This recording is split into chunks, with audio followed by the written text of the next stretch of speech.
So right here are the exact modal verbs that you can use to make suggestions and give advice. We have would, could, may, might, should, ought to, had better.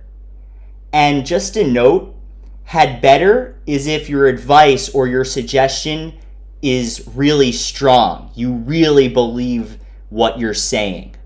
You really believe when you're giving advice that the other person should follow your advice or a suggestion. So let's go through some examples to see these in action. So let's say you need to tell your team that you guys need to meet next week.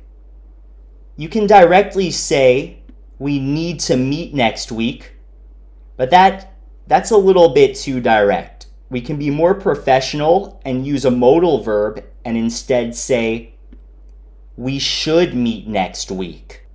And if you feel really strongly about your team meeting next week and you want to convey that, you can say, we had better meet next week. That's a little bit stronger than should. So for the next one, pretend you're in a meeting and you want to express your opinion regarding the deadline for a project.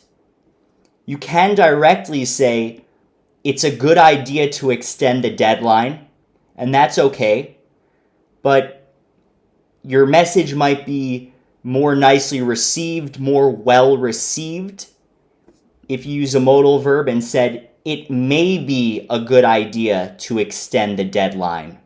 Or you could say, it might be a better idea to extend the deadline. Or it could be a better idea to extend the deadline. A lot of these are really interchangeable.